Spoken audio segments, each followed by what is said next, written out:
কত সুন্দর এই সবুজ শ্যামল প্রকৃতি, আর এই প্রকৃতির অস্তিত্বের কারণে আজ এই পৃথিবীটা অনেক সুন্দর জলমলে।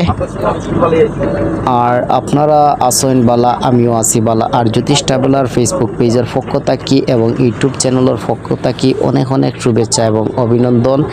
আর যারা এই মুহূর্তে আমার এই ব্লগটি দেখরা সবাইরে অনেক অনেক শুভেচ্ছা। আর যারা নতুন দেখবা তারারও অগ্রিম শুভেচ্ছা রইল। আর আরও নিত্য নতুন অনেক ব্লগ পাওয়ার লাগি অবশ্যই আপনারা অকল আমার পেজটা ফলো দিয়ে রাখবা, ইউটিউব চ্যানেলটা সাবস্ক্রাইব করে রাখবা। আর আজকের যে পরিবেশটা অনেক অনেক সুন্দর, আমরা রওনা দিছি জাফলং যাওয়ার লাগি। অবশ্যই আপনারা ফাইলিবা খুবই শীঘ্রই যে একটা পূর্ণাঙ্গ ব্লগ, আর সেই ব্লগর অবশ্যই আমন্ত্রণ জানাইলাম। আর যদি ভালো লাগে তাইলে অবশ্যই কমেন্ট করে জানাইবা, এরকম আরও নতুন নতুন ব্লগ আইব।